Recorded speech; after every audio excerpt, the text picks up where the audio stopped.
Hey guys, tonight we're doing one of those stories that sounds impressive at first and then slowly reveals itself to be deeply uncomfortable in ways no one asked for. So dim the lights, get comfy, let your phone slip gently onto your chest so it can fall on your face later, and let's ease into ancient Egypt, underground. When people imagine ancient Egypt, they usually picture golden masks, glowing pyramids, calm blue skies, and a nice dramatic sunset over the Nile. No one imagines the guy sweating in a pitch-dark tunnel, scraping limestone dust into his mouth, wondering if today is the day the ceiling politely collapses on him. But that guy existed, and tonight we're hanging out with him. So let's relax, slow everything down, and gently slide into the dusty, cramped, poorly ventilated life of an ancient Egyptian tunnel digger. Because history isn't just kings and gods. Sometimes it's just a man, a rock, and the slow realization that this tunnel is definitely not straight. Now, first things first. Tunnel digging in ancient Egypt wasn't some random side hustle. It was serious business. The Egyptians loved building things that lasted forever. Tombs, temples, burial chambers inside cliffs, hidden corridors designed to confuse grave robbers who, spoiler alert, were not confused at all. And every one of those underground spaces had to be dug by hand. No drills, no dynamite, no safety regulations. Just stone tools, copper chisels, wooden mallets, and a lot of optimism. So imagine you're born into ancient Egypt. You're not royalty. Shocking, I know. Most people weren't. You're probably a farmer, a laborer, or if the gods are feeling especially ironic, a skilled worker assigned to dig tunnels for someone else's afterlife. Your life is simple. You wake up early, you eat bread, you drink beer. And yes, it was beer. Everyone drank beer. It was safer than water, and also because ancient Egypt understood morale. At some point, a royal project begins. Maybe a new tomb, maybe an expansion. Maybe the pharaoh woke up and decided his afterlife needed more storage space. And suddenly, workers are recruited. Not slaves, by the way. That's a common myth. These were paid laborers, paid in food, beer, housing, and the vague satisfaction of not being punished by the state, which, honestly, was a pretty good deal back then. So you're assigned to a team. And if you're a tunnel digger, congratulations. You're now part of the elite group whose job is to go inside the rock. This is where things get cozy. The tunnel starts small, really small. You're crouching, maybe crawling. The air is already stale because air doesn't like going underground. It resists the whole concept. And you're working by lamplight. Tiny oil lamps that flicker constantly, because even the flame is nervous. The walls are rough, the floor is uneven, and the ceiling is low enough that you learn very quickly to stop lifting your head. Your tools are basic. Copper chisels dull quickly.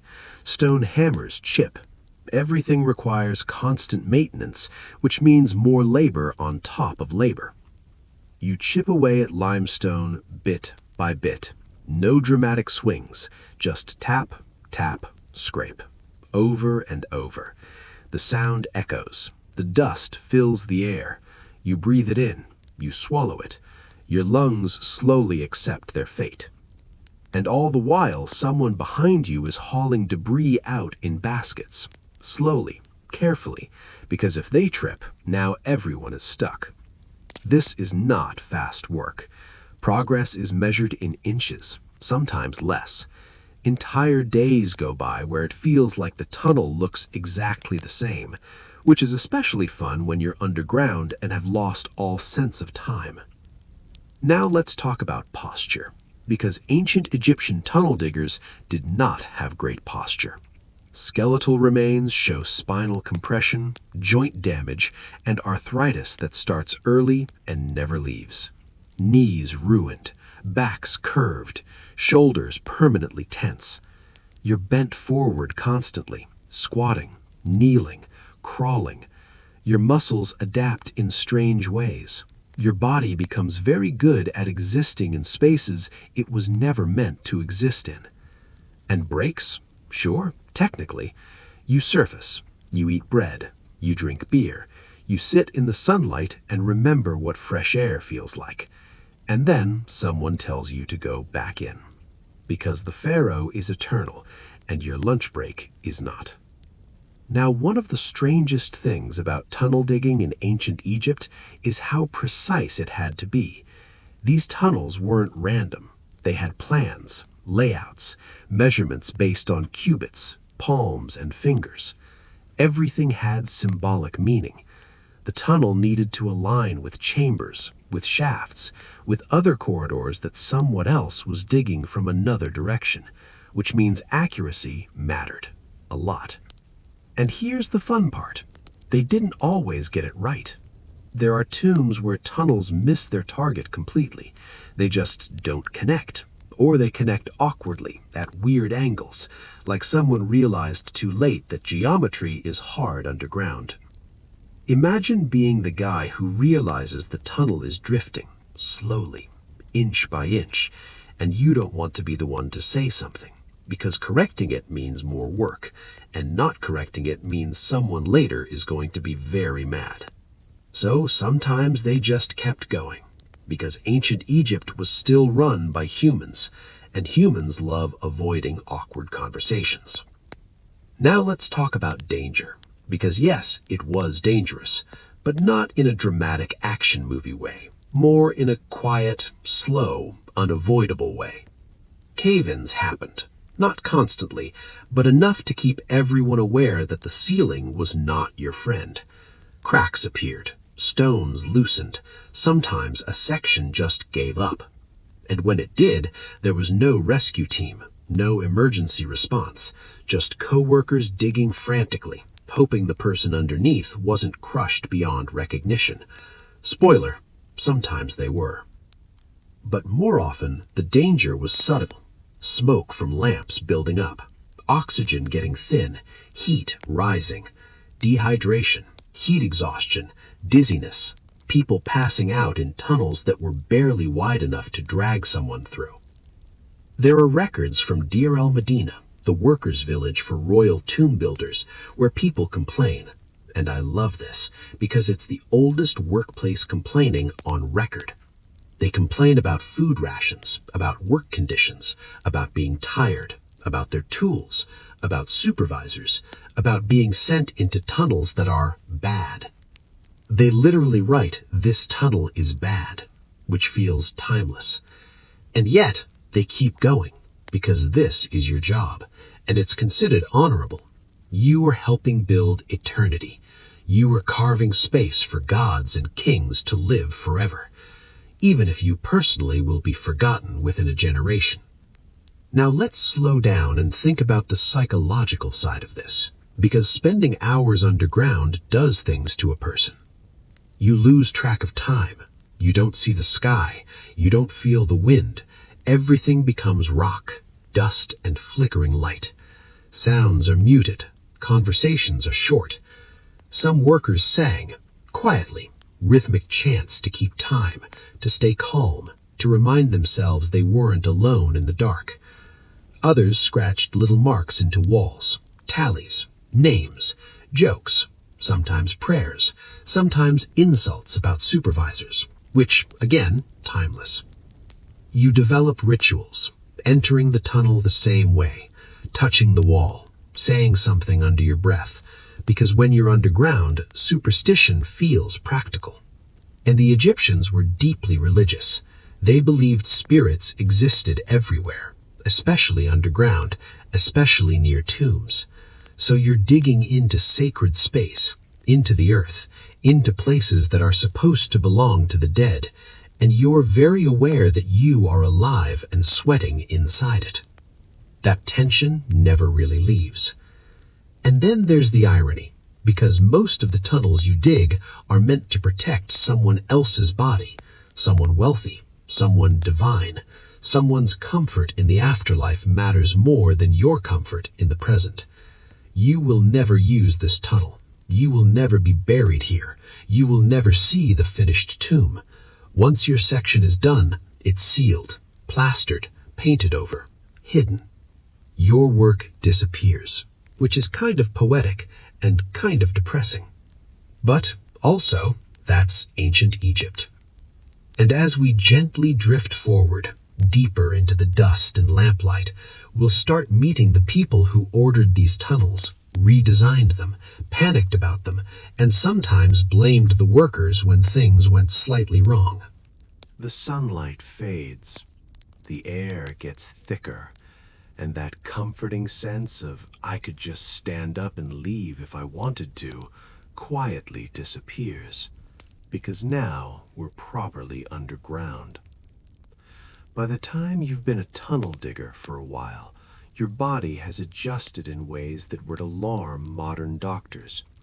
Your knees don't complain anymore. They've given up. Your back has settled into a permanent curve that feels wrong when you try to stand straight. And your hands are something else entirely. They're thickened, calloused, cracked, always dusty. Copper tools vibrate through your palms all day, and you develop a kind of numb strength. You don't grip delicately anymore. Everything is clenched, firm, resigned. And the tunnels themselves start to feel familiar. Not comfortable, just familiar. You know which ones are cooler, which ones smell worse, which ones make the lamps flicker like they're trying to leave. Some tunnels feel good, solid, calm. The rock behaves, the ceiling stays where it's supposed to. Others feel wrong. No one can quite explain it, but everyone agrees. The sound of the chisel changes, the echo is strange, dust falls too easily. Those are the tunnels where people work faster, quietly, without joking. Now, ancient Egyptian tunnel digging wasn't done by lone individuals heroically chipping away in solitude. It was teamwork. Very slow, very cramped teamwork. One person cuts, another clears debris, another manages lamps. Someone else measures progress, and somewhere outside, a supervisor is counting baskets of rubble and pretending that tells them everything they need to know. Supervisors were usually skilled workers themselves, promoted just enough to be annoying. They understood the work, but their job now was to keep things moving, which meant pressure, always pressure. Deadlines existed, not because the pharaoh was tapping his foot, but because religious calendars mattered. Certain rituals required tomb sections to be finished by certain dates. Astrological alignments were involved, because of course they were. So sometimes work accelerated. Lamps burned longer, breaks shortened, people pushed through exhaustion, because no one wants to be responsible for delaying eternity. And yet, delays happened constantly. Tools broke, rock quality changed, measurements drifted. Someone miscounted cubits, someone else swore they didn't. Arguments happened underground in whispers because shouting wastes air. And then there's the heat. People don't always think about that. Egypt is hot on the surface. Underground, it's worse. The tunnels trap heat. Lamps add more. Bodies packed together raise the temperature even higher. Sweat drips constantly into eyes, onto tools, onto the floor, turning dust into slippery paste. Dehydration is a constant threat. You ration water carefully. Beer helps, but not as much as you'd hope. By midday, everyone smells like limestone, oil smoke, and regret. and still the tunnel creeps forward. Now let's talk about lighting, because it deserves its own quiet moment. Ancient Egyptian lamps were simple, small bowls filled with oil, a wick, that's it. The light they give off is weak, yellow, flickering. Shadows stretch and wobble across the walls. Faces look distorted. Movements feel slower. After hours in that light, your eyes ache. Your depth perception gets weird. Sometimes the wall feels closer than it is. Sometimes the tunnel looks longer than it should. Time stretches. And when a lamp goes out unexpectedly, even for a moment, the darkness is absolute. There is no ambient glow underground, no moonlight, nothing, just black. Everyone freezes. No one moves, because moving without light means hitting rock, dropping tools, or stepping into someone else. Then someone relights the lamp, slowly, carefully, and everyone exhales at the same time. These little moments add up, day after day, month after month, year after year. And here's the thing. Many tunnel diggers did this work for decades. This wasn't a short-term project. Royal tombs took years, sometimes generations. A pharaoh might die before his tomb was finished, and the workers would keep going anyway. Because once started, the project couldn't stop. Even death didn't get in the way of deadlines. And the workers knew this.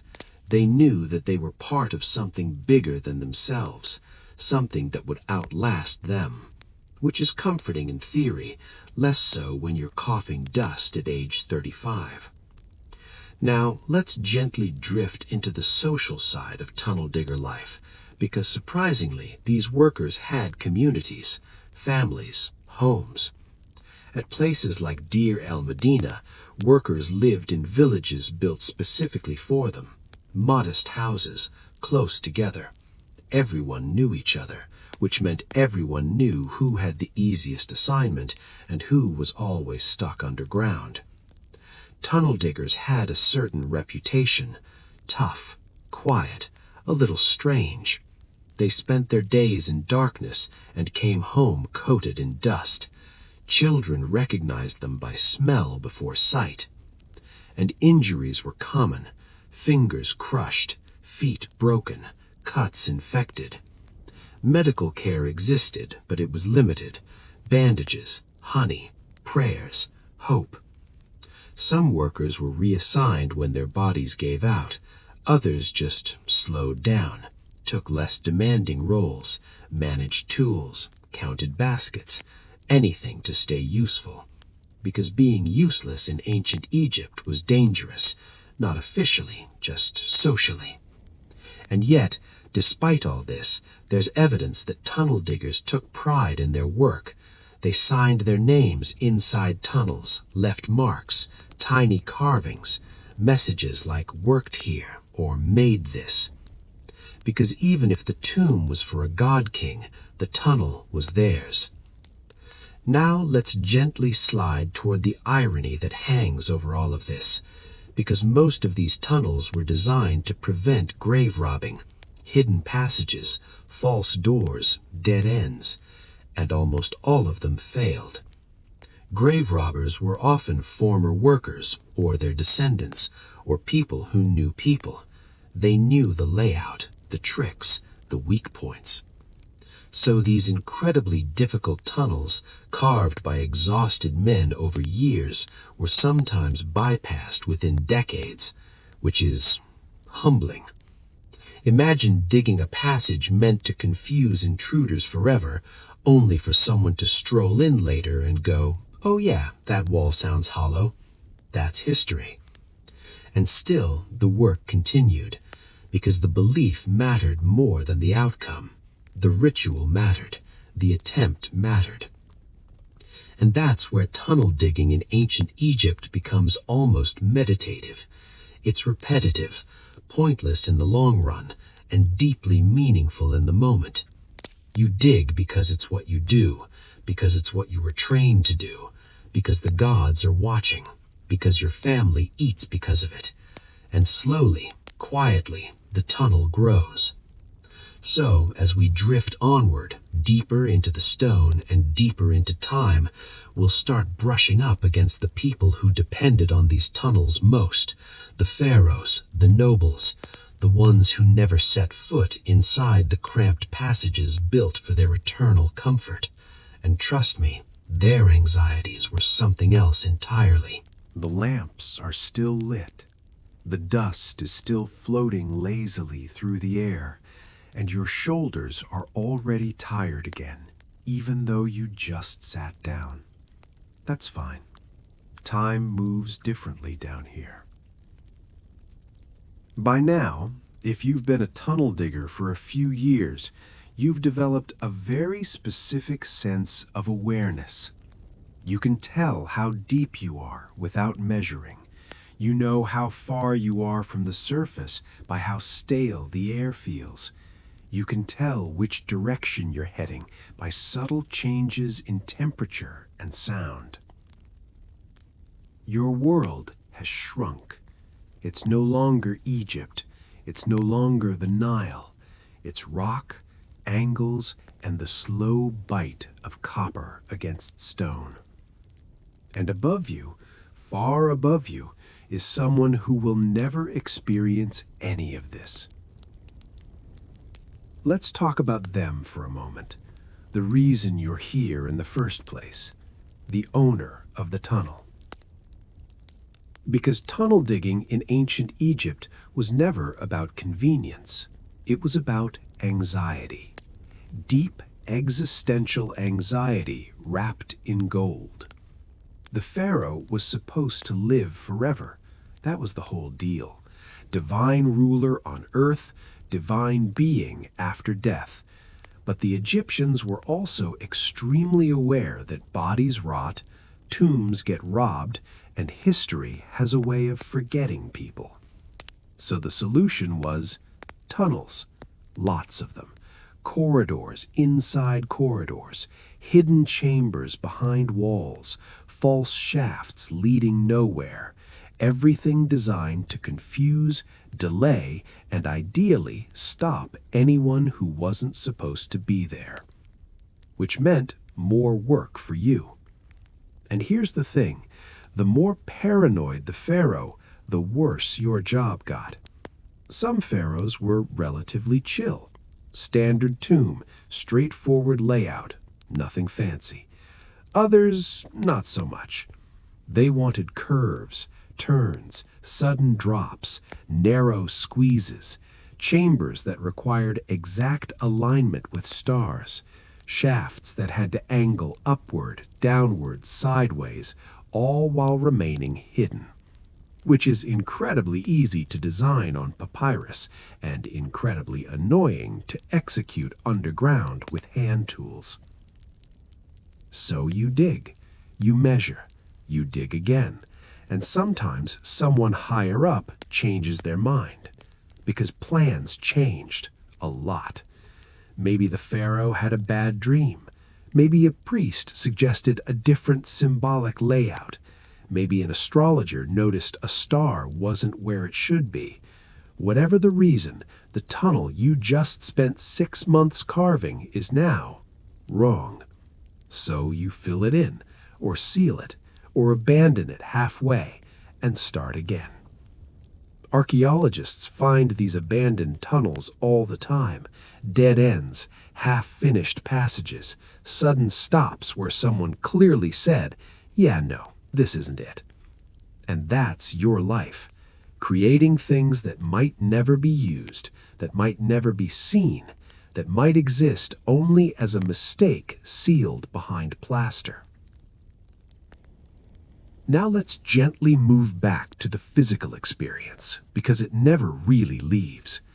Breathing underground is a skill. You learn to take shallow breaths, slow breaths. Too deep and you inhale dust and smoke. Too shallow and you get dizzy. Some workers developed chronic coughs. Others lost their voices from dry air and constant dust. Speaking felt rough. Singing became hoarse. Silence was easier. And silence was common, not because people didn't talk, but because talking took energy, and energy was precious. The soundscape of a tunnel is simple: chipping, scraping, footsteps, breathing. Occasionally someone muttering something that sounds like a prayer or a complaint, depending on your mood. And occasionally, nothing, when everyone pauses, listens, waits for the rock to settle. Because rock moves, slowly, quietly, tiny shifts you can feel more than hear. And when it happens, everyone stops, lamps held steady, tools lowered. Then, if nothing happens, work resumes, because stopping forever isn't an option. Now, one thing people rarely think about is waste, because humans produce waste, even underground, especially working long hours. Tunnels didn't have bathrooms, obviously, so workers had to manage carefully, leave the tunnel or use designated areas near the entrance, which meant coordinating breaks, timing exits, and sometimes just being uncomfortable for longer than anyone would prefer. Add to that hunger, thirst, fatigue, and you begin to understand why tempers flared. Arguments happened, quiet ones, hissed disagreements over measurements, over technique, over whose turn it was to clear debris. Supervisors had to step in, calm things down, remind everyone that they were all on the same side, which is easy to say when you're not the one crouched in a tunnel. And then there's injury, because even small injuries underground feel bigger. A cut on your hand becomes a problem when your hands are your entire livelihood. A twisted ankle becomes a crisis when the tunnel floor is uneven and narrow. Some workers kept going through pain, others couldn't, and those who couldn't were quietly reassigned or replaced. The work didn't stop. It never stopped. And yet, despite all this, there's something almost soothing about the routine, the predictability, the rhythm. Wake up, eat, work, dig, rest, repeat. The tunnel doesn't care about politics. It doesn't care about palace intrigue. It doesn't care who married whom or who insulted which god. It just exists, and you just dig. Which brings us to a strange contrast, because while you're underground living this repetitive, physically punishing life, above ground, the elite are deeply stressed about very different things. They worry about legacy, about symbolism, about whether their tomb properly reflects their divine status, about whether future generations will remember them correctly. They commission more tunnels to fix spiritual problems, and you are the one who carves their anxiety into stone. Now let's drift into the end game, because no tunnel project lasts forever. Eventually, a section is finished, walls smoothed, floors leveled, ceilings reinforced. Then the artists come in, painters, plasterers, carvers. They transform the raw tunnel into something sacred, covered with texts, spells, images of gods and rituals. And slowly, your work disappears beneath layers of meaning. Once that happens, you're not allowed back in. The tunnel is sealed, protected, off limits. You might pass by the entrance years later and know deep down exactly what's behind that wall. Every turn, every curve, every spot where the rock fought back. But you'll never see it again. And that's the quiet tragedy of tunnel digging in ancient Egypt. You create something permanent, but your relationship with it is temporary. Once it's done, it no longer belongs to you. It belongs to eternity. So as we gently continue, easing further along this endless corridor of history, we'll start brushing up against the aftermath. What happened to these tunnels, how they aged, how they failed, and how, thousands of years later, we crawl into them again, complaining about the dust, just like you did. Still underground. Still surrounded by rock that has absolutely no interest in your personal comfort. The lamp flame wobbles a little, but it stays lit, which we'll take as a good sign. Standards are low down here. By this point in your tunnel-digging career, you've probably stopped thinking of yourself as someone who digs tunnels. That sounds too active, too ambitious. What you really do is exist inside stone for long stretches of time. The tunnel isn't something you enter anymore. It's something you slowly dissolve into during the workday. Your movements are automatic. Your hands know where to strike. Your knees know where to rest. Your body has memorized the dimensions of the space so thoroughly that you can move without thinking. Which is good, because thinking too much underground tends to lead to panic, and panic is not helpful when the ceiling is a suggestion rather than a promise. So your mind wanders instead, not in big dramatic thoughts, just little ones, half-finished memories, snippets of conversation from the village, whether there will be figs tonight, whether your back will ever feel normal again. It won't, but it's nice to pretend.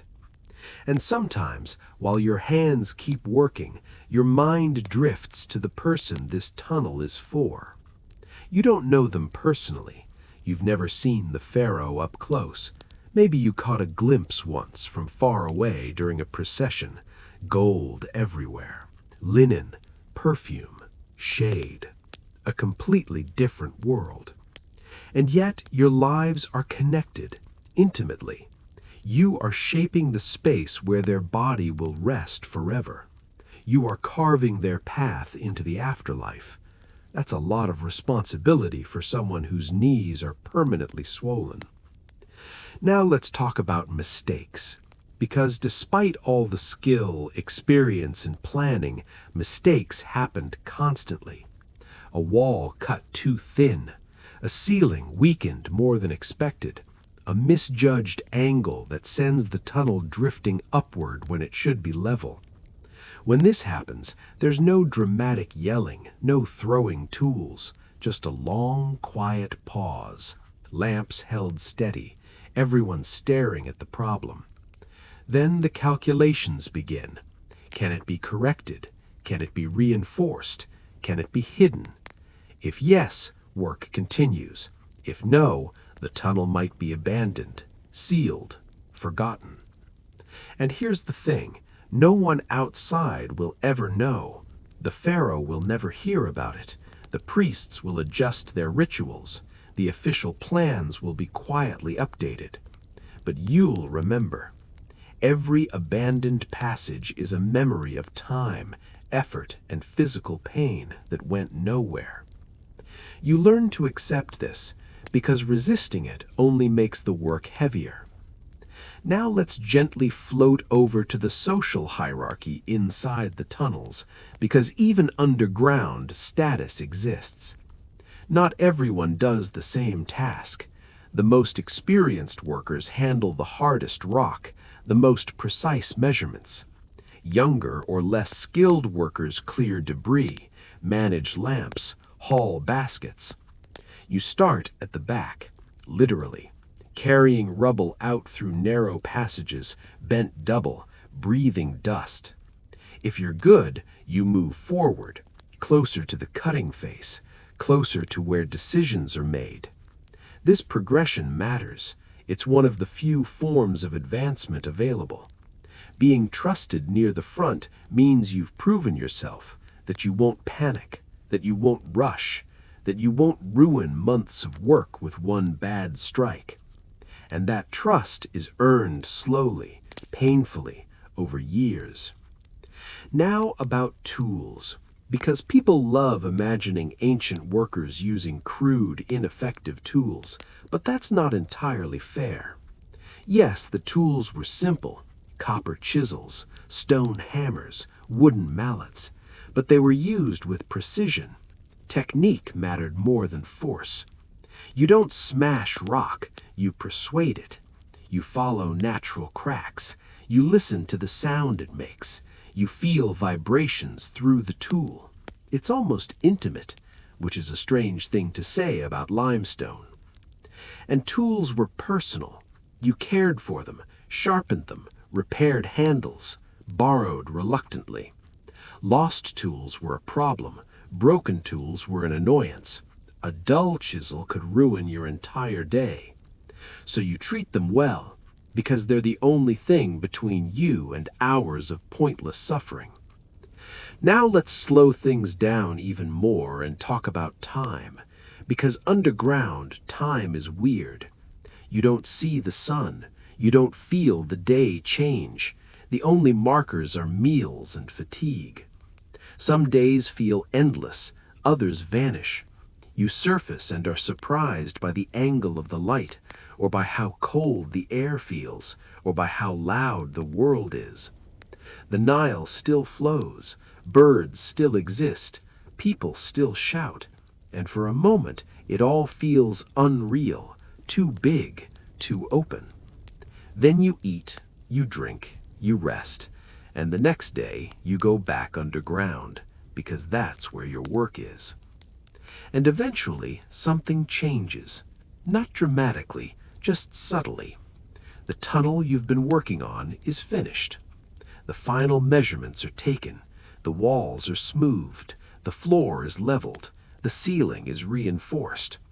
Someone runs their hand along the surface, nods, satisfied. And just like that, your role ends. You don't get a ceremony, no speech, no thanks from the pharaoh.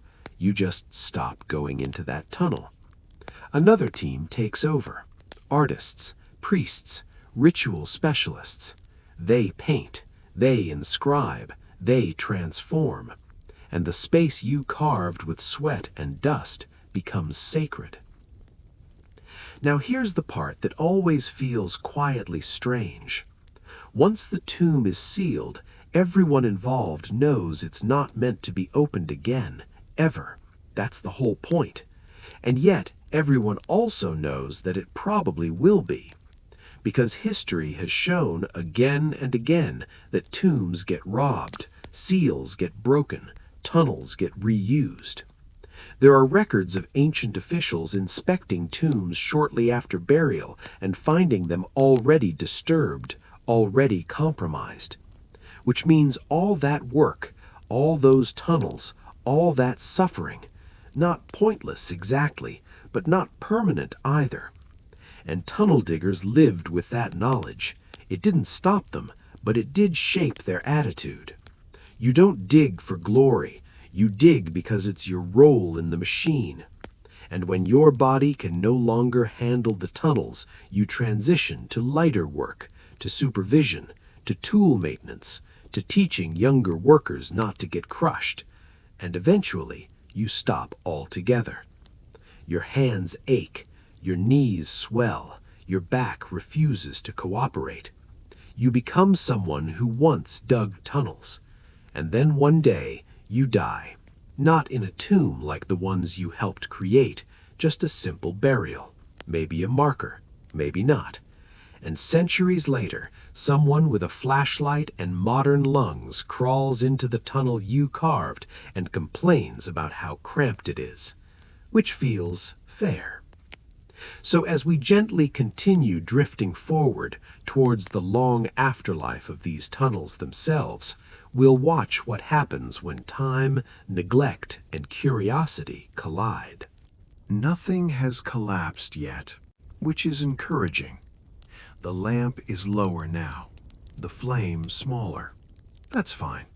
We don't need enthusiasm from our lighting, just commitment. By now, we've spent enough time underground that the tunnel doesn't feel hostile anymore. It's not friendly either.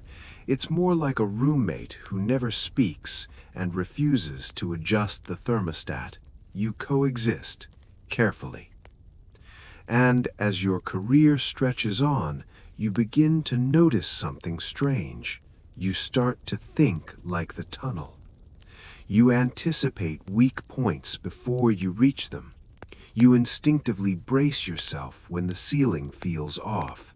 You slow down without consciously deciding to. Your body reacts before your thoughts catch up. This is what experience looks like underground. Not confidence, just caution that's been worn smooth. You also start noticing the work of others, older tunnels, earlier phases. You can tell which team carved them, not by name, but by style. The angle of the cuts, the smoothness of the walls, the way corners were handled. Some tunnels are elegant, clean lines, balanced proportions. Others are rougher, more rushed. You can almost feel the pressure they were under. And sometimes you find corrections, places where someone realized too late that something was wrong. A ceiling thickened, a wall reinforced, a curve adjusted awkwardly. Those moments feel intimate, like reading someone else's private apology to the rock. Now, as the years pass, the tunnel digger's body continues to change, not dramatically, just steadily. Your hands lose fine sensitivity.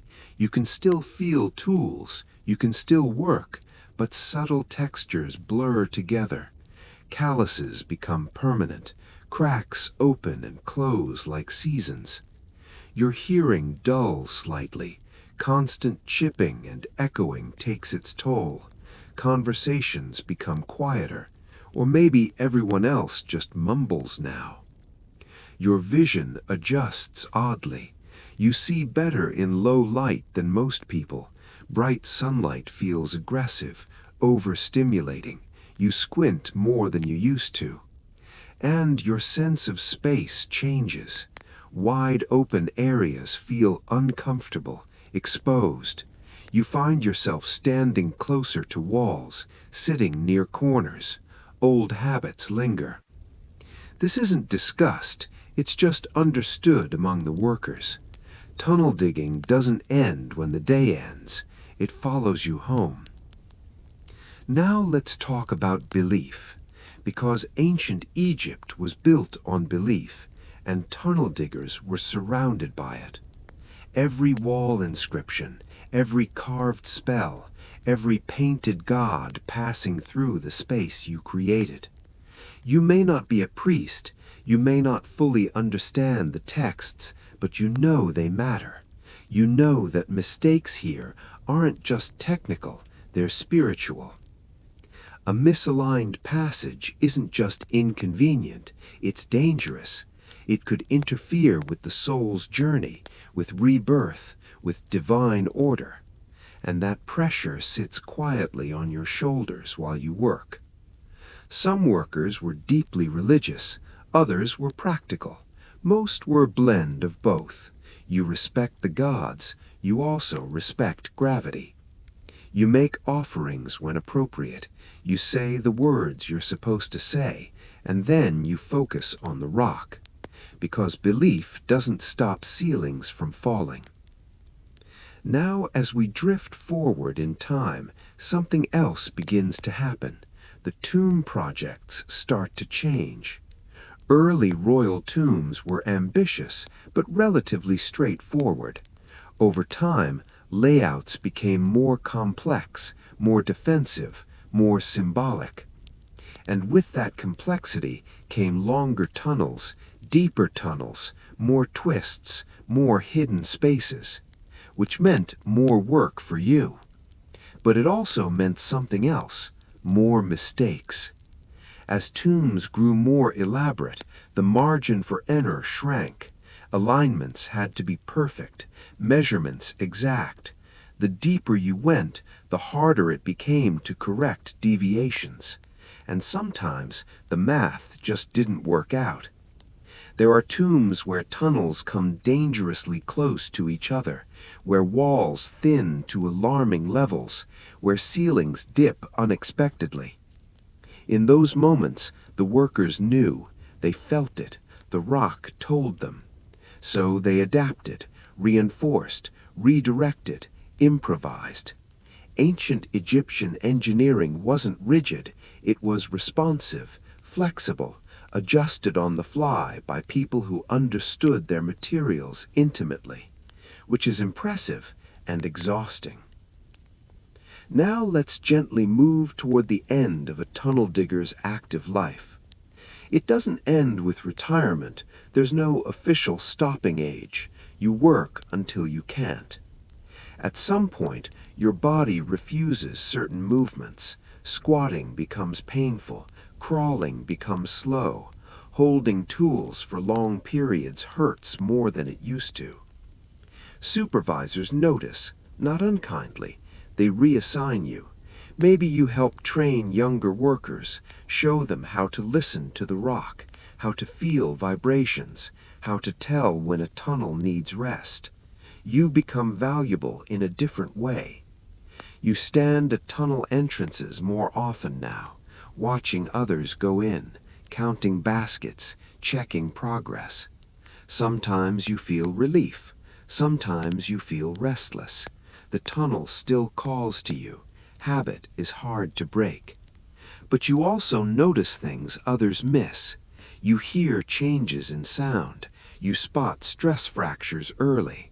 Your experience keeps people alive, and that matters. Eventually, though, even that fades. Your hands shake. Your eyes tire quickly. You spend more time in the village. And from there, you watch new tomb projects begin, new tunnels planned, new young workers recruited.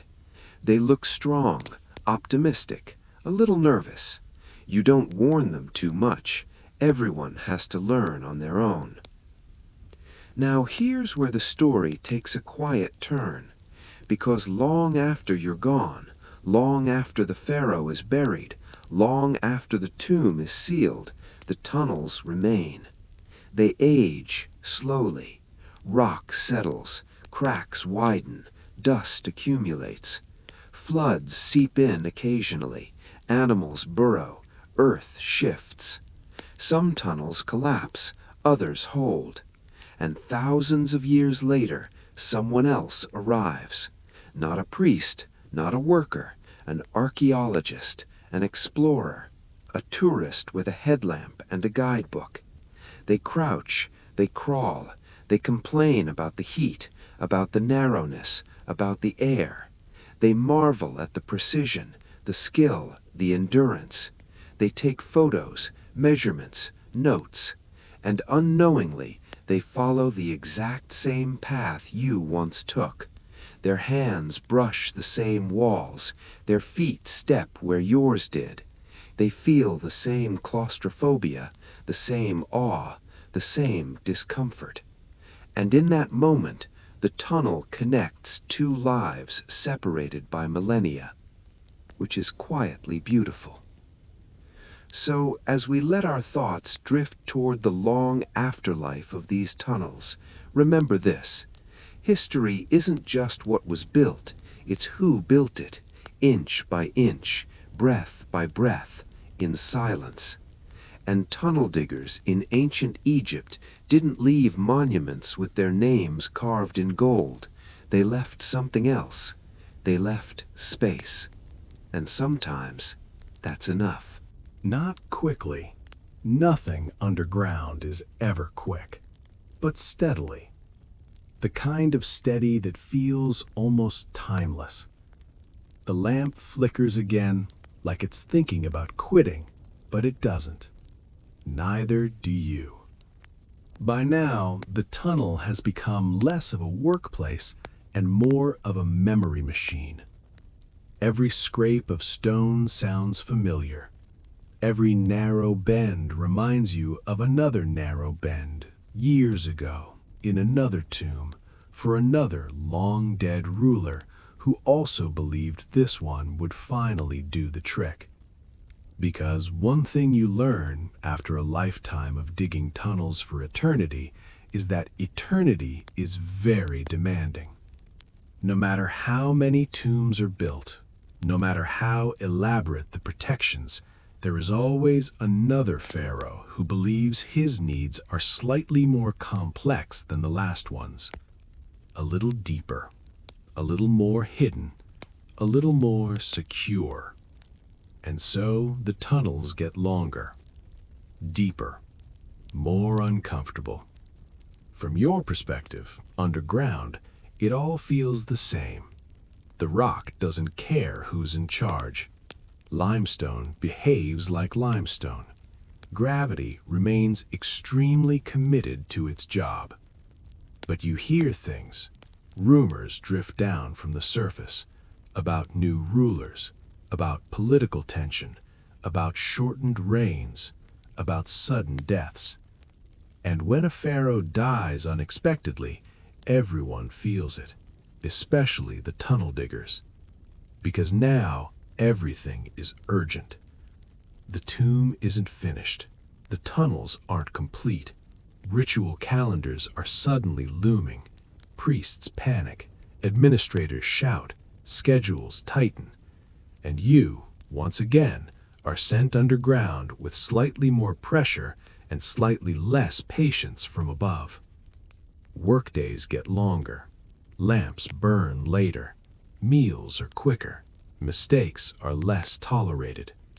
Which is when accidents tend to happen. Not dramatic ones, just small slips. Poor judgment. Fatigue clouding decisions. A chisel strikes wrong. A crack widens faster than expected. Someone stumbles carrying debris. And everyone freezes. Because underground, even small mistakes echo loudly. But the work continues, because it has to. And that's one of the strangest emotional aspects of being a tunnel digger. You exist in a state of constant seriousness without drama. There's no room for emotional outbursts, no space for despair. You just do the work, carefully, slowly, repetitively, which gives tunnel digging a strange meditative quality. The repetition dulls anxiety, the rhythm becomes calming, the focus narrows until nothing exists except the next strike of the tool. For some workers, this was a relief. Underground, the world made sense. Cause and effect were clear. Rock resisted. Tools responded. Effort produced visible change. Above ground, life was messier. So, some people preferred the tunnels. Now, let's talk about one of the quieter realities of tunnel digging. Aging alongside the stone. Rock ages slowly, almost imperceptibly. Humans do not. You notice this most when you return to old projects. A tunnel you helped dig 20 years ago still looks almost the same. A few cracks, some settling, but fundamentally unchanged. You, on the other hand, feel every year. Your pace slows, your recovery takes longer, your tolerance for discomfort decreases. And yet, the tunnel remains patient. It will still be here long after you're gone. This creates a subtle humility. You are temporary. The work is not. And that shapes how you think about your place in the world. Tunnel diggers didn't write philosophy, as far as we know, but their lives embodied it. They spent decades contributing to something they would never benefit from, never control, and never truly own. And they did it anyway.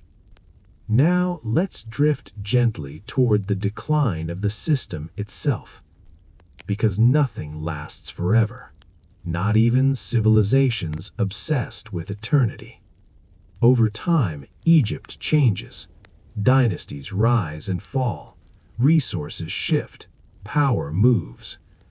Royal tombs become smaller, less ambitious, sometimes reused, sometimes rushed. Tunnel projects shrink, budgets tighten, skilled workers are fewer. The golden age of massive underground construction slowly fades. And for tunnel diggers, this means fewer grand projects, more repairs, more reuse of old spaces, more patching instead of creating. You're sent into ancient tunnels carved by people long dead, reinforcing their work, adjusting it, modifying it for new occupants, which is deeply strange. You recognize techniques, styles, mistakes. You feel connected to workers you will never meet. You correct their errors gently, or at least what you perceive as errors. And in doing so, you become part of a chain that stretches across centuries. Eventually, even that slows. The great tombs are no longer built. The state changes, beliefs shift, new powers rise. Tunnel digging doesn't disappear entirely, but it becomes different, less sacred, more practical. And the identity of tunnel digger through eternity quietly dissolves. But the tunnels remain. They wait. They fill with dust, with debris, with silence. And thousands of years later, someone breaks that silence. They crawl in with modern lights, modern tools, modern complaints. They marvel at how narrow it is, how hot, how uncomfortable. They talk about how primitive the conditions were. And they are not wrong. But they also underestimate something. They underestimate the patience, the endurance, the quiet resilience of the people who carved these spaces inch by inch without ever expecting applause. Because tunnel diggers in ancient Egypt were not heroes, they weren't martyrs, they weren't famous, they were workers. And they showed up every day and did something incredibly difficult, incredibly uncomfortable, and incredibly enduring, which is honestly one of the most human stories history has to offer. So as we let the lamp dim a little more and the tunnels stretch on into silence, just remember this. Every smooth wall, every narrow passage, every hidden chamber, someone was there first. Breathing dust, holding a flickering lamp, wondering quietly if the ceiling would hold. And somehow, most of the time, it did. The tunnel doesn't end just because we're tired of it. That's one of its defining traits. So we move forward, slowly, with the calm acceptance that this space will outlast both of us. By this stage in the story, the tunnel digger's life has blurred into a long, continuous routine.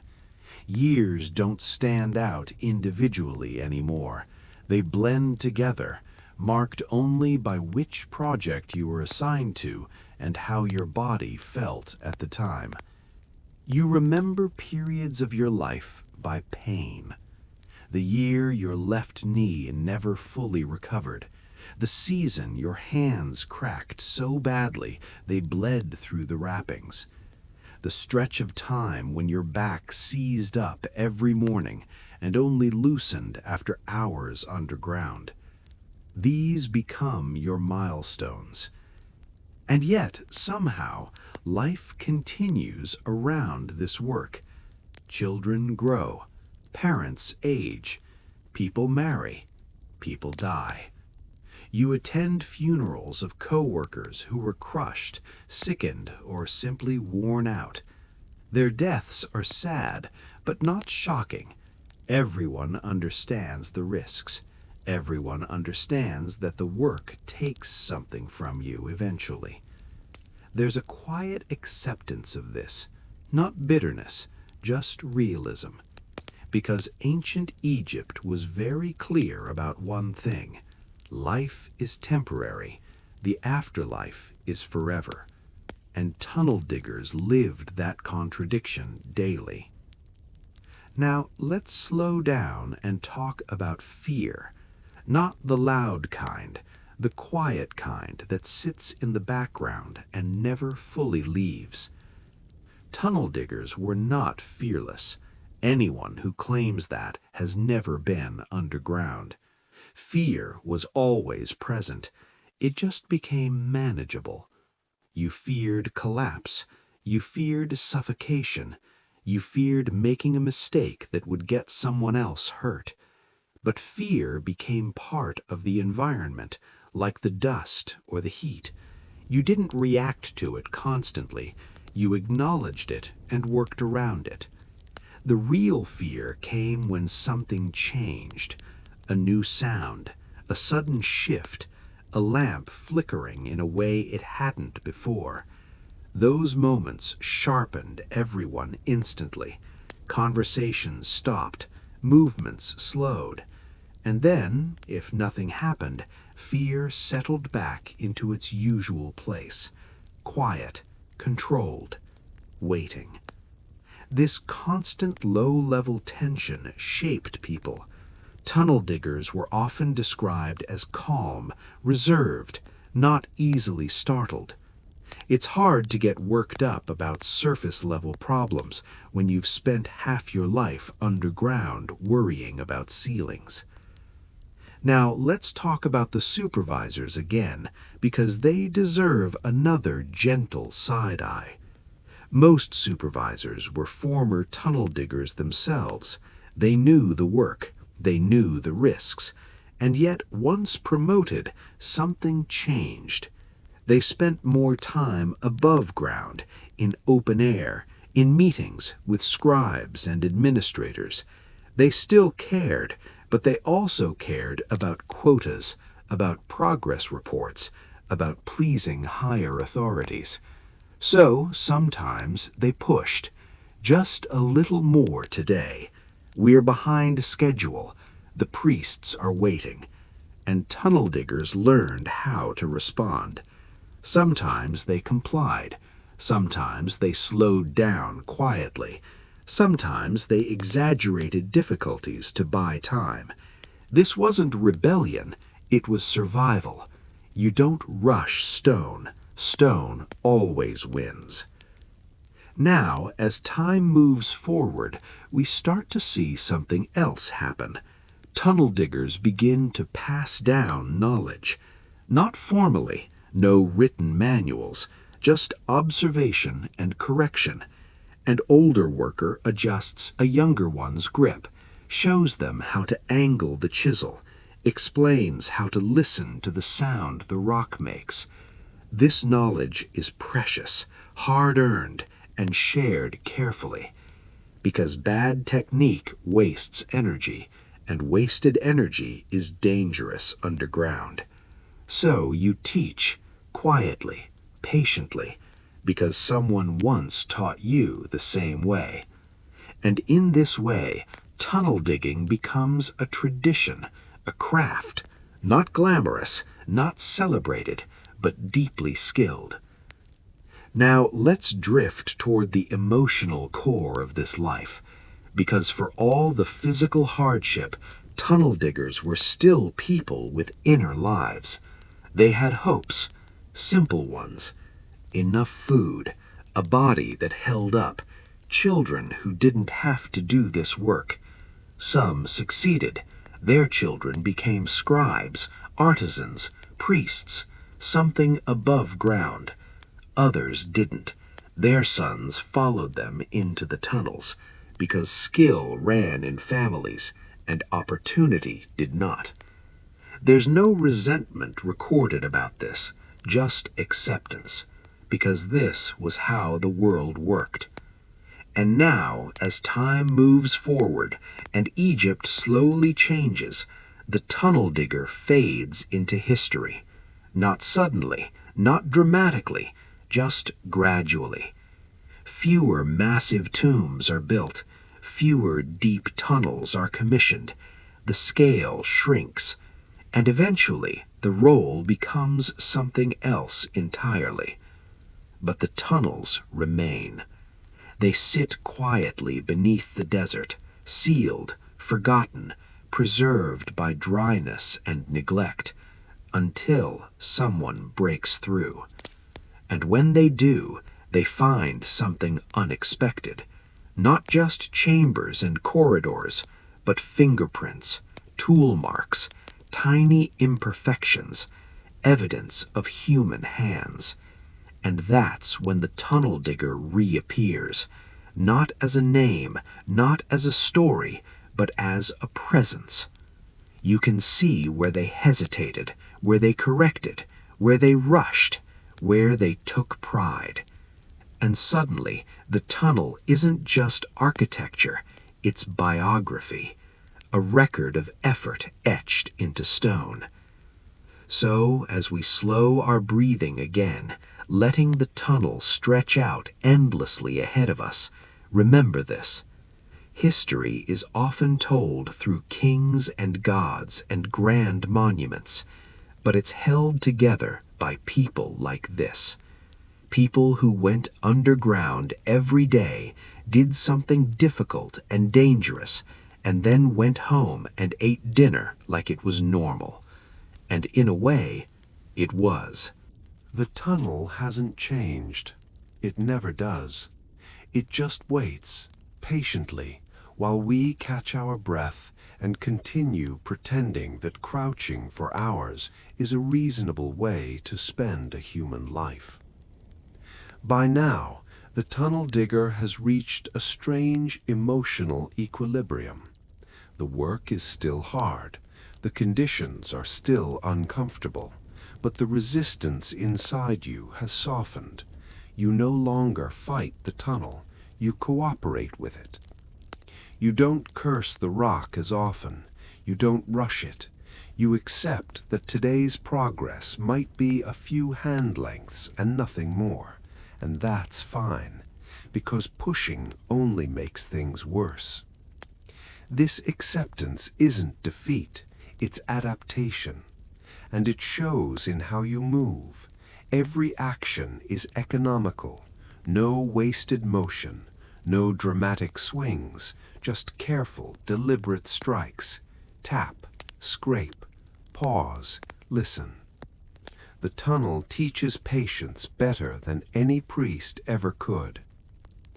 Now, let's talk about silence again, because it becomes increasingly important the longer you work underground. Not silence as in nothing happening. There's always sound, tools, breathing, the soft scuff of feet. But silence in the sense that no one feels the need to fill the space with words. Conversation becomes optional. Sometimes it happens, sometimes it doesn't. No one takes offense. Talking uses energy, silence conserves it. And in that silence people think, not deeply, not philosophically, just quietly. You replay small moments, a conversation with your wife, a joke someone told days ago, the taste of beer after work. Your thoughts wander in short loops, never straying too far, because deep thinking underground can spiral quickly, and no one wants that. So the mind learns to stay light. Now something else begins to happen as the years pass. You develop a strange relationship with risk. On the surface, people fear sudden, dramatic dangers, attacks, accidents, disasters. Underground, danger is slow, gradual, predictable. A crack widens over weeks. Air quality worsens gradually. Fatigue accumulates day by day. You learn to notice these things early, to adjust, to step back before something becomes serious. This doesn't make you fearless, it makes you cautious in a very specific way. You stop worrying about what might happen and focus on what is happening, which is oddly calming.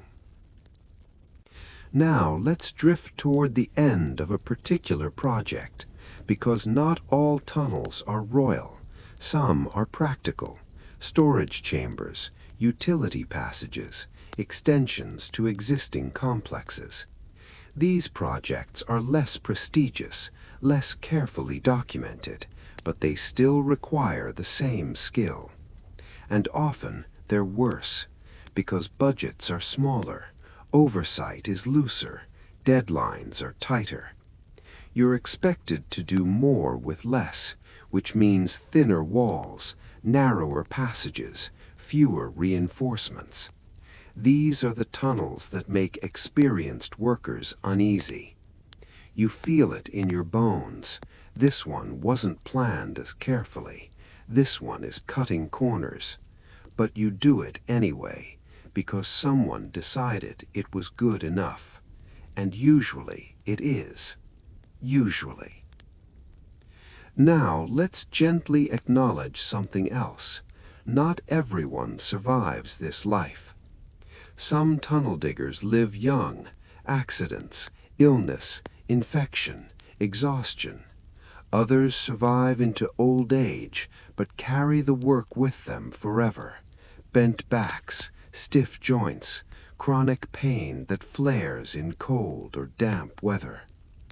There is no official recognition for this, no medals, no monuments, but there is respect. Among workers, elders are listened to, given lighter duties. Their opinions carry weight, because if someone has survived decades underground, they know things, and that knowledge is valued. Now, as we let time drift forward again, Egypt itself continues to change. Foreign influences arrive, new rulers, new customs, new priorities. Tomb building becomes less centralized, less standardized, sometimes less careful, and the grand era of massive, deeply planned tunnel systems slowly winds down. For tunnel diggers, this means fewer opportunities for long-term, stable work. Some adapt. They apply their skills elsewhere: quarrying, construction, maintenance. Others fade into obscurity, their specialized knowledge no longer in demand. But the tunnels remain. They are sealed, buried, forgotten, until one day someone finds them. And when modern people enter these tunnels, they often comment on how crude the conditions must have been, how uncomfortable, how dangerous. They're right, but they miss something. They miss the fact that these tunnels weren't built by people seeking adventure or glory. They were built by people doing a job one day at a time. People who adapted, who learned, who endured. And that endurance is written into the stone. You can see it in the consistency of the cuts, in the smoothness of the walls, in the way the tunnel gently adjusts rather than forcing straight lines. These aren't signs of primitivism, they're signs of experience. Now, as we slow our breathing again and let the tunnel stretch out endlessly ahead, it's worth sitting with one final thought. Tunnel diggers in ancient Egypt lived most of their working lives underground, shaping spaces they would never use for people they would never meet, in service of beliefs that demanded perfection but offered little comfort. And yet they showed up every day. They dug, they adapted, they survived. And in doing so, they left behind something quietly extraordinary. Not gold, not treasure, not names carved in stone, but space. Space that still exists, space that still holds air, space that still echoes with footsteps. and that's where their legacy lives. So let the lamp dim a little more, let the tunnel fade into calm darkness, and rest easy, knowing that even in the deepest places of history, people found a way to keep going. The tunnel hasn't collapsed. The lamp is somehow still working, and time, as usual, has lost all meaning. Perfect conditions. By now, the idea of starting as a tunnel digger feels very far away. You don't remember your first day clearly anymore. Just fragments. The awkwardness, the stiffness, the way the space felt impossibly small. Now it feels normal, which is maybe the strangest part of all. You've internalized the tunnel. You know exactly how much space your shoulders need. You instinctively angle your body without thinking. You don't even notice when your head nearly brushes the ceiling anymore. Your body has learned the rules of underground existence. And once that happens, something interesting occurs. You stop noticing the discomfort as much. Not because it's gone, but because it's constant. Boredom becomes background noise. The real disruptions are when something changes. A new tunnel with a different type of rock. A ceiling that feels too high. A passage that opens into a wider chamber. Those moments feel strange, exposed, almost unsettling. Wide spaces underground are especially uncomfortable. They feel unstable, too open, like the rock has let go too much. Tunnel diggers often preferred narrow passages. They felt safer, more controlled, which tells you a lot about what long-term tunnel work does to a person. Now let's slow things down and talk about boredom, because yes, boredom existed underground, and it was dangerous in its own quiet way. The work was repetitive, predictable, monotonous. Tap, scrape, clear debris, repeat. Day after day. Boredom led to inattention. Inattention led to mistakes. So tunnel diggers learned to manage boredom carefully. Some counted strikes. Some hummed softly. Some focused obsessively on technique. Anything to keep the mind engaged just enough to stay alert. This balance mattered. Too distracted and you risked error. Too focused and you risked fatigue. So the mind hovered in a gentle middle ground, calm but awake. Which honestly is why this job works so well as a bedtime story. Now let's gently revisit the idea of supervision and authority, because it never fully disappears. Even deep underground, power structures followed you. Someone decided where to dig. Someone approved measurements. Someone reported progress to someone else. And tunnel diggers existed at the bottom of that chain. You rarely questioned decisions openly, not because you didn't have opinions, but because arguing wasted energy. If something seemed wrong, you adjusted quietly, reinforced discreetly, slowed down just enough to avoid disaster. This wasn't rebellion, it was professional judgment exercised quietly. And sometimes that quiet judgment saved lives. There are tunnels where reinforcements were added without being ordered. Extra thickness, extra support. Someone down there knew something felt off and acted. No record was made of this, no credit given, but the tunnel held. Now let's drift forward again toward the later years of a tunnel digger's life. By now your hair has thinned, your movements are slower. You're still strong, but in a dense, compact way. You don't waste effort anymore. Every movement is purposeful. You're assigned fewer hours underground, more advisory roles. Younger workers seek you out. They ask simple questions. Does this sound right? Should this crack worry us?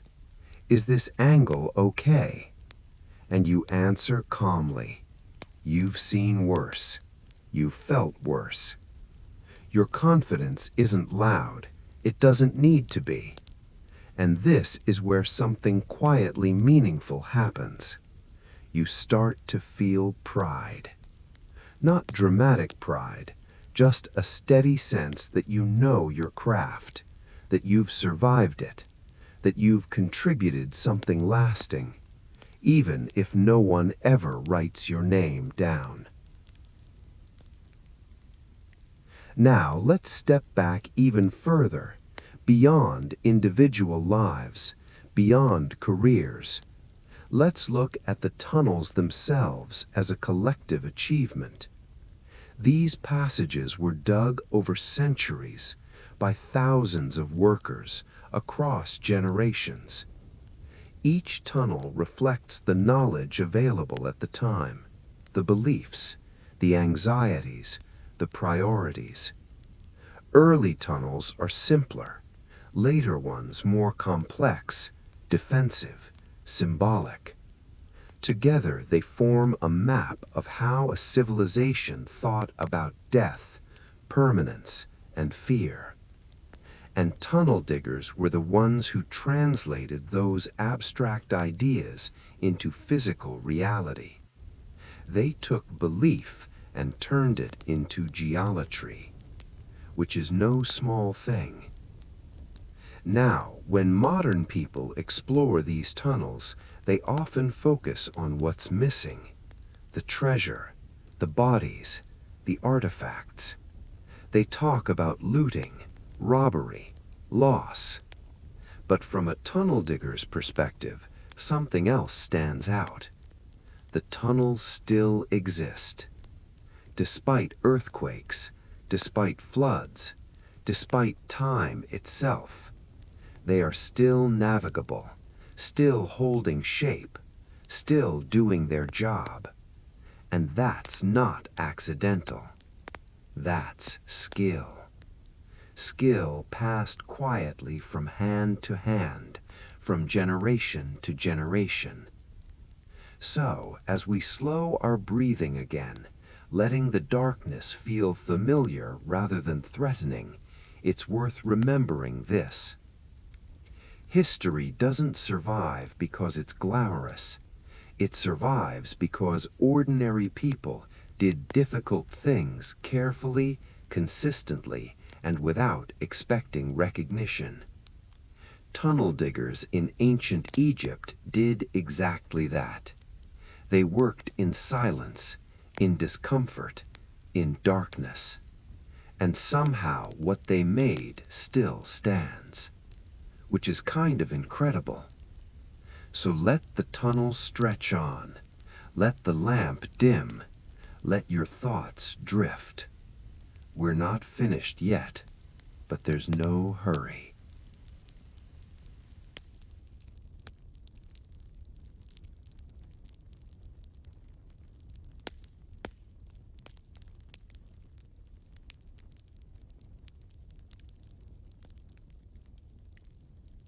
Let's keep drifting.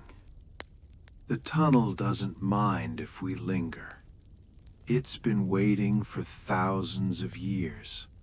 A few more minutes won't bother it. By now, the tunnel digger's life has settled into something very quiet and very narrow. Not just physically narrow, but mentally too. Big ambitions don't really survive underground. They get scraped away like rough edges on stone. What remains is practicality. You think in terms of today's section, today's wall, today's ceiling. Tomorrow can worry about itself. This mindset spreads into the rest of life as well. You stop planning too far ahead. You focus on what's immediately in front of you: food, shelter, work, rest. It's not pessimism, it's efficiency. And strangely enough, it brings a kind of peace. Now, something we haven't talked about much yet is sleep. Because tunnel diggers slept differently. Not because their beds were special, they weren't.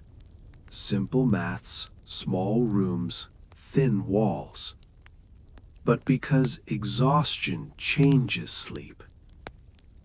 After a full day underground, sleep comes quickly, deeply, without dreams most of the time. The body shuts down hard. When dreams do come, though, they tend to be repetitive. Tunnels, narrow spaces, rock pressing in. Not nightmares exactly, just continuations. You wake up, stretch aching limbs, and for a moment you're not sure if you're still underground or not. Then the light hits your eyes and you remember you're above ground, briefly. And then, later, you go back down. Now, let's gently touch on something slightly uncomfortable: mortality. Tunnel diggers were constantly reminded of death, not in a dramatic sense, just in a practical one. You work on tombs for the dead, for the soon-to-be dead, for people planning their afterlives very carefully. You carve passages meant to guide souls, protect bodies, preserve names. And you do this while fully aware that your own burial will be simple, modest, easily forgotten. This doesn't seem to have bothered people much, or at least not enough to stop them. Because ancient Egypt had a strong sense of order. Everyone had a place, and tunnel diggers knew theirs. They weren't meant to be remembered individually, they were meant to contribute, and contribution mattered. Now, as the years continue to pass, something else happens. Your relationship with fear changes again. In your youth, fear was sharp, immediate, new. In middle age, fear became familiar, managed. In old age, fear becomes distant. Not because the risks disappear, but because you've already survived them. You've been underground longer than most people you know. You've seen ceilings crack and hold, lamps fail and relight, mistakes corrected just in time. You trust your instincts now, and that trust is calming. You're careful, still cautious, but not anxious. Which is why older tunnel diggers were often the calmest people on a site. When something felt off, they didn't panic. They stopped, they listened, they adjusted, and everyone else followed. Now, let's gently touch on something slightly uncomfortable: the quiet withdrawal. At some point, you stop going underground entirely, not because of an official order, just because it becomes clear that you shouldn't. Your knees protest too loudly. Your breathing feels strained. Your hands don't respond as quickly. So you stay above ground. You sit in the shade. You talk with others. You tell stories that aren't really stories, just observations. You point at hills and say things like, "That rock is bad." You nod knowingly when someone complains about heat. You give advice even when no one asked for it. And people listen because you've earned it. Eventually, though, even that fades. Your world shrinks again, but this time not into tunnels, into rooms, courtyards, small familiar paths. And then, one day, you don't wake up. There's no drama, no great event, just the quiet ending of a very quiet life. You're buried simply, maybe near family, maybe with a small marker, maybe not. And that's it. But the tunnel remains. It doesn't know you're gone. It doesn't care. And yet your presence is still there. In every smooth wall, in every careful curve, in every place where the rock was persuaded instead of forced. Thousands of years later, someone runs their hand along the stone and feels something they can't quite name. Skill, patience, human effort. And that's when the tunnel digger speaks again, without words, without a name, just through the work itself. So as we let this part of the story settle, as the lamp dims even further and the tunnel stretches on into comfortable darkness, take a moment to appreciate something small. Most of history is built this way. Quietly, slowly, by people who never expected to be remembered. And somehow that's exactly why it lasts. The tunnel stretches ahead, calm and unhurried, as if it's been waiting for someone to notice it for millennia. And that's exactly what it's used to. No rush, no complaints, just patient stone. By now, the life of a tunnel digger has settled into a rhythm so familiar it barely needs attention. Tap, scrape, clear debris, pause, listen, repeat. The motions are automatic, almost meditative. The mind floats along the edges of thought, never diving too deep. Time itself behaves differently underground. Days and nights blur. The sun is irrelevant, the moon meaningless. Hours are measured in baskets of rubble cleared, lengths of wall smoothed, strikes of a chisel. And in that slow, precise passage of time, tunnel diggers develop a sense of endurance that outsiders rarely understand. They are patient because impatience can break a wall, twist a beam, or cause a ceiling to buckle. They are resilient because stone is unforgiving.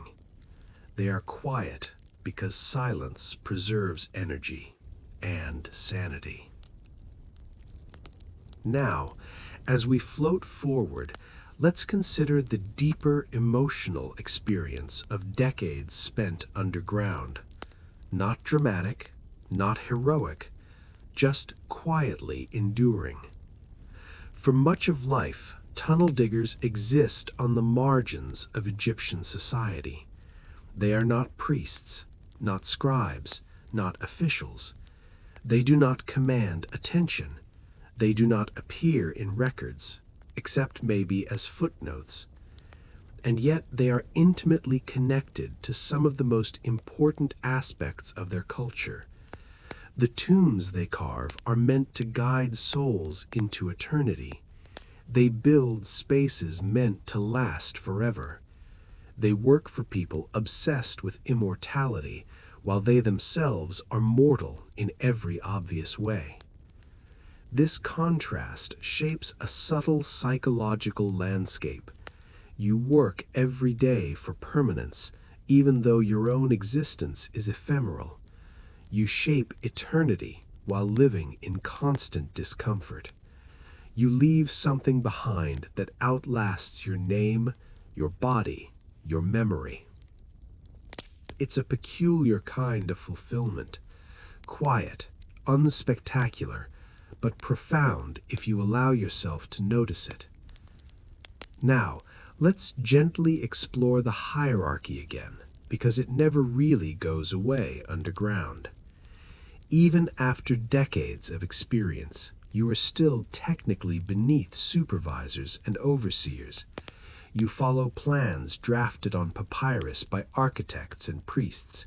You adhere to instructions from officials who likely have never touched a chisel.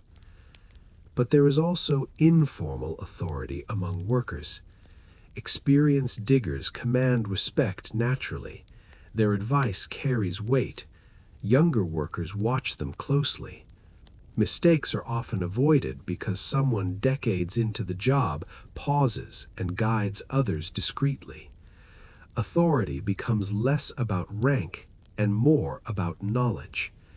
And that knowledge, how to listen to the rock, how to read cracks, how to breathe efficiently, is invaluable. By now, your body has entirely internalized the rhythm of tunnel work. Movements are economical. Breathing is slow. Hands strike accurately without conscious thought. You have become, in a sense, an extension of the tunnel itself. And that brings us to an interesting point, the almost spiritual aspect of the job. There is something about living inside the rock that reshapes perception. The quiet, the repetition, the tactile connection to stone, its grounding.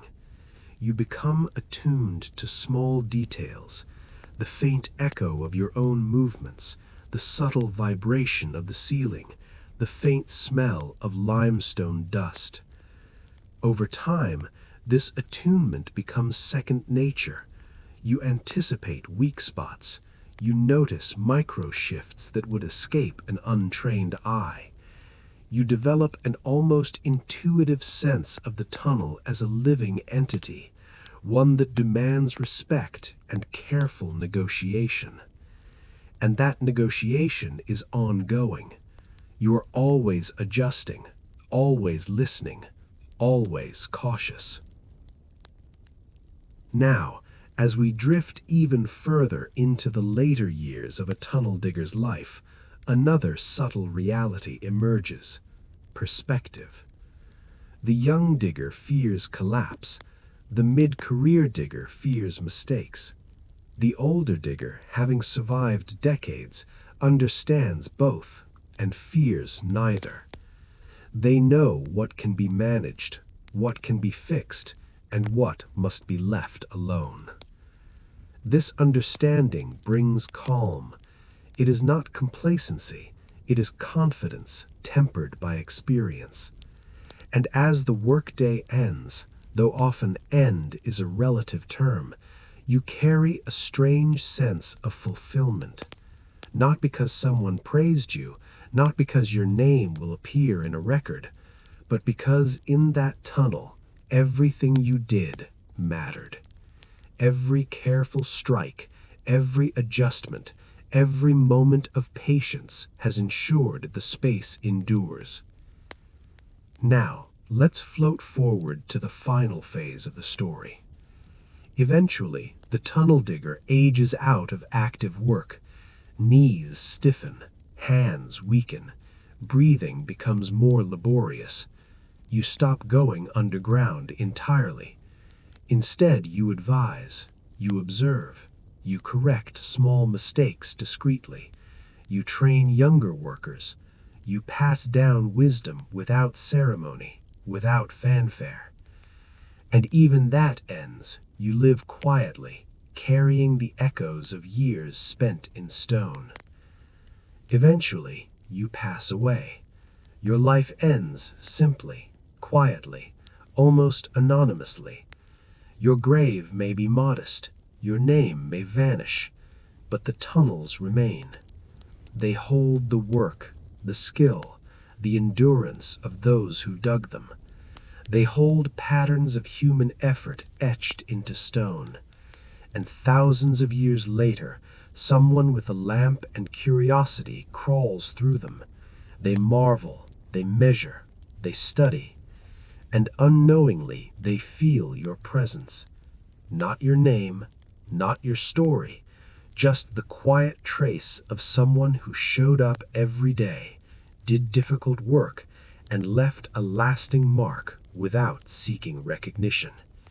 And in that quiet, your life speaks across millennia. So let's pause here. Let the lamp dim further. Let the tunnel stretch endlessly. Let the quiet settle in. Because even after everything, the work remains. And in that work, there is something eternal.